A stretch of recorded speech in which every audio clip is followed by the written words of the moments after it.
we're going to discuss the summaries of Chapter 11, Political Transformation in Archaic Greece. There is a lot of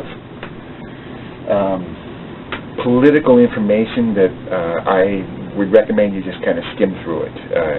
Sometimes in the course it's important. I kind of base it on whether students are interested in this stuff or not. So we'll deal with that. Here's the Aegean. We've already discussed the topographical problems, also the fact that it is sort of a nice climate, 300 days of sunshine a year, and so dry droughts during the summer, a prime region for the production of olive oil and wine. And wine was sort of the beverage of choice in antiquity. It was consumed, water supplies were questionable and what have you, so it was consumed the way we drink Coca-Cola today. They would cut it with water. And olive oil was sort of an all-purpose substance. It was used for diet, it was used for cooking, it was used for lighting, it was used for heating. They would add aromatic plants and make perfumes out of it, ancient forms of deodorant. And so the reality is that they could never produce enough olive oil to satisfy demand in the Mediterranean. Most of it was consumed locally, but a lot of it was exported as well. So these are the twin products that could be produced in the Aegean.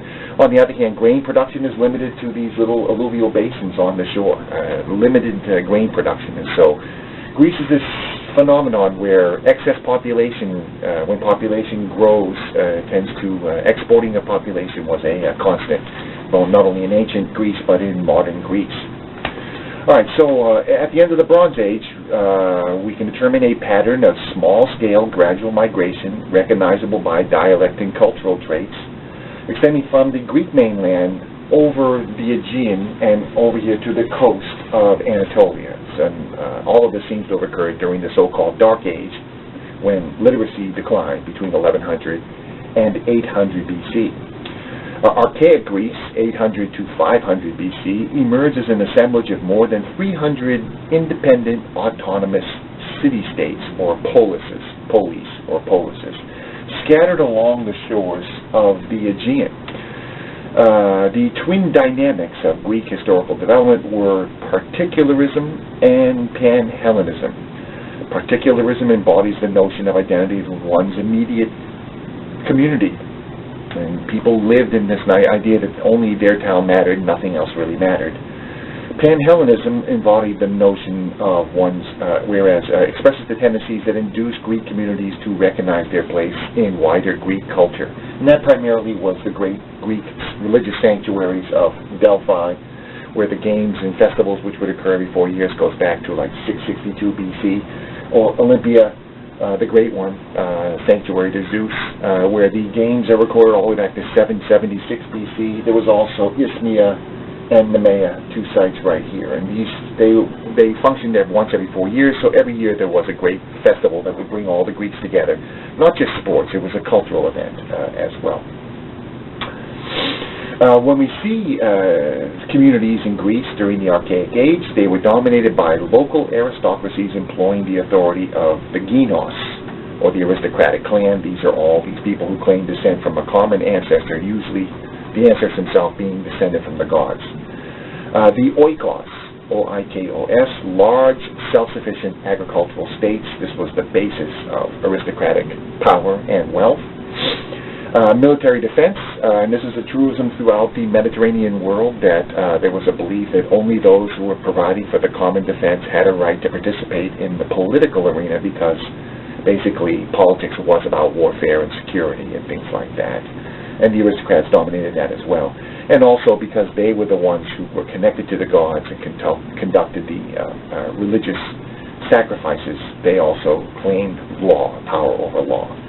Political hierarchy in most states was organized according to annually elected boards of magistrates. So we see these annually elected boards of magistrates, each member of which could cancel or veto the acts of the others. All ex-magistrates entered the Council of Elders for life, and also the Assembly of Warriors, which basically would vote and ratify, but they didn't really deliberate to any great degree. Again, we talked about that. That's how it began, but when we finally see Greek history, when we sources, we see Greece in a moment of stress. Populations had grown beyond the sustainable levels already, and there were too many people and not enough food, and so excess population. How to deal with it? This crisis, there were two options. You could either go out of Greece and search for more land by colonizing, and what we see is the Greek communities, primarily here, began to colonize cities to the north, up in these neighboring regions, and these neighboring peoples, the Thessalians, the Epirites, the Macedonians, the Thracians, Mysians, Lydians, these were all Indo-European peoples, but they spoke different languages than the Greeks. Supposedly the Macedonians and the Greeks could not understand each other when they spoke. And so we see colonization at the island of Thasos. Usually it's sort of like that islands, Lesbos, Chios, Thasos, but also Potidaea, Thessaloniki, Pydna, Methone, along the coast. So they sort of along the coast were the barbarians, and that's what they call foreign peoples. We're right behind them, and so it's sort of like going into the frontier in this regard. The second option is to fight for land. So they fought to take over the arable land of each other, and so we see increased warfare as well.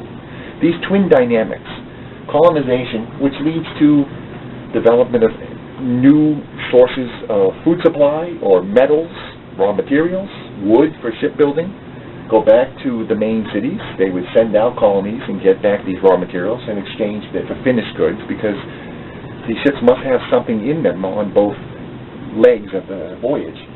And so there's a quickening of the economic pace. We see outsiders such as artisans and merchants acquiring wealth in these Greek city-states, but because they were outsiders, they were not recognized as members of the assembly, so they want to get into the body politic. And then the other problem becomes the warfare. Their warfare became more critical.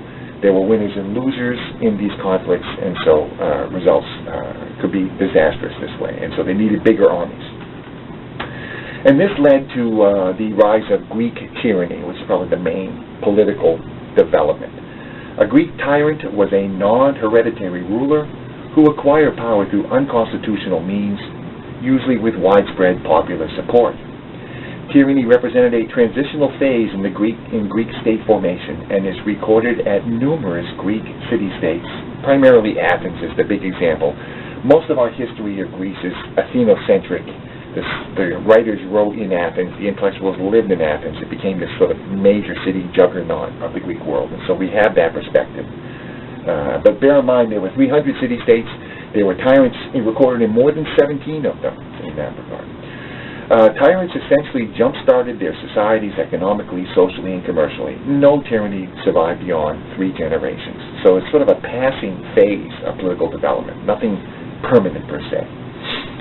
And so we look at this. What about tyranny? And we take 2 examples.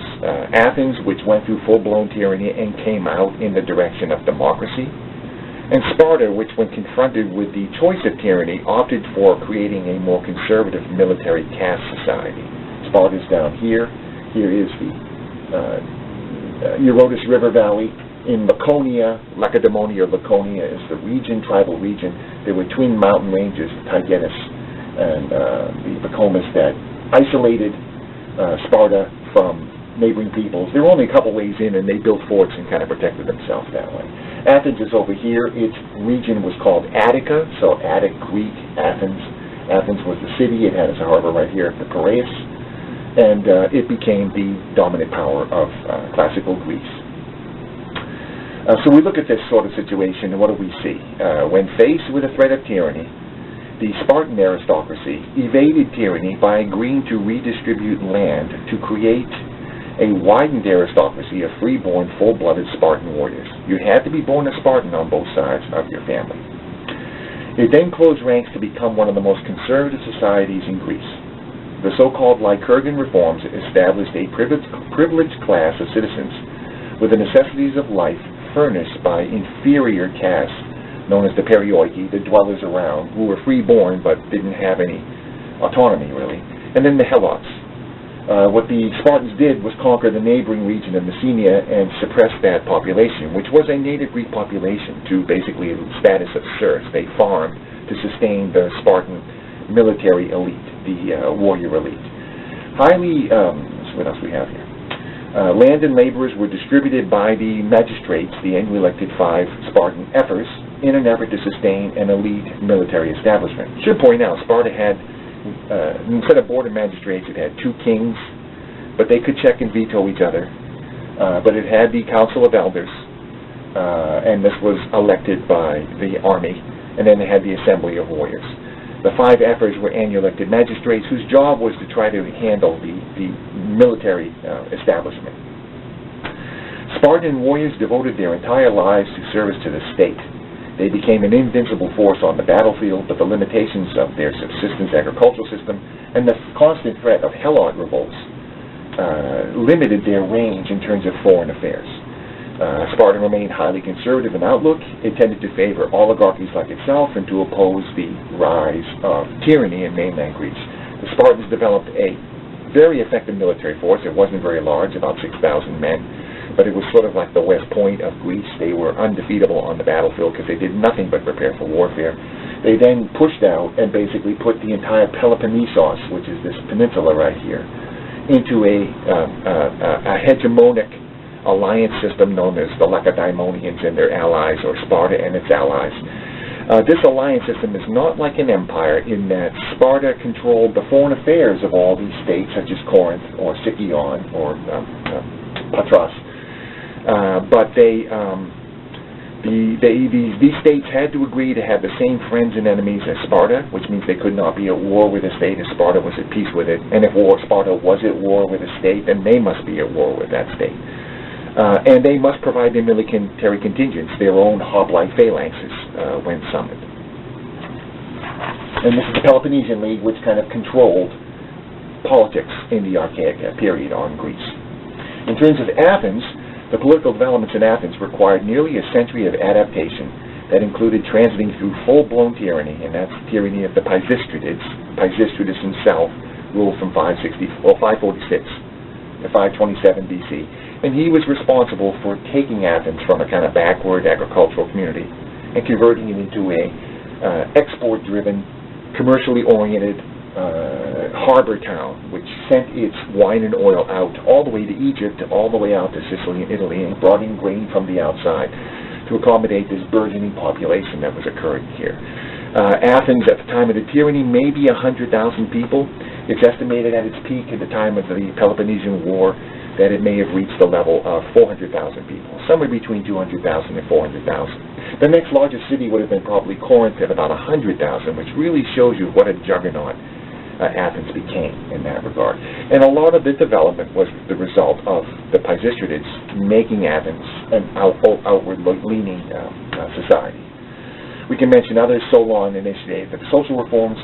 Pisistratus converted Attica into a commercial power centered on the urban center of Athens. He made Athens a city per se. Cleisthenes was the great democratic reformer.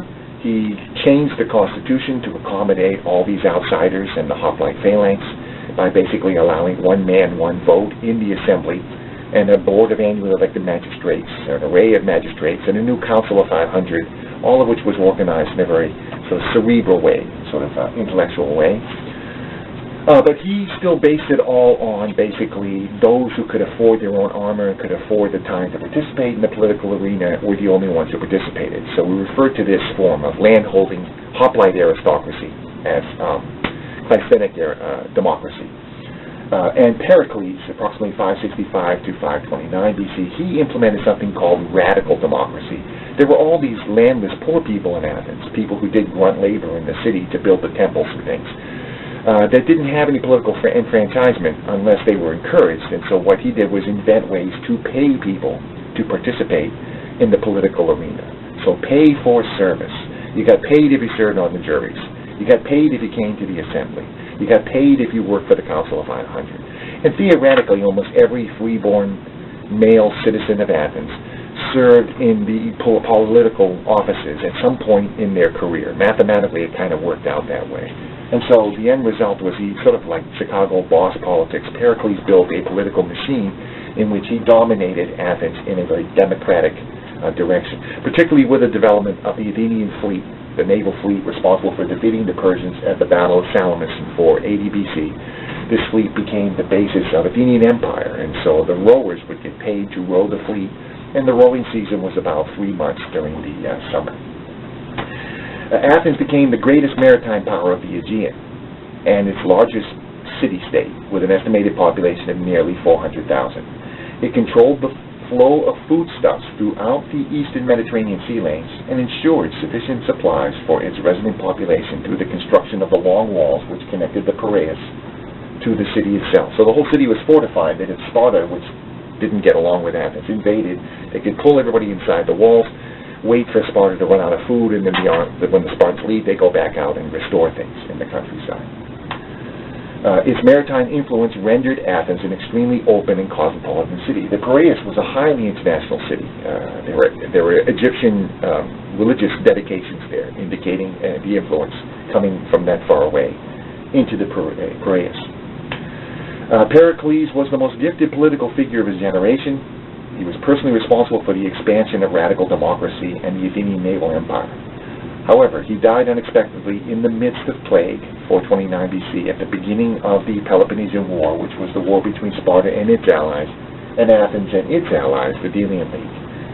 And he never really nurtured a suitable successor, and so he left Athens kind of in a quandary when he died, sort of like when FDR died. He had an answer for how to deal with Sparta, but he never really explained it to people, and he died, and so they had to kind of figure out this war on their own.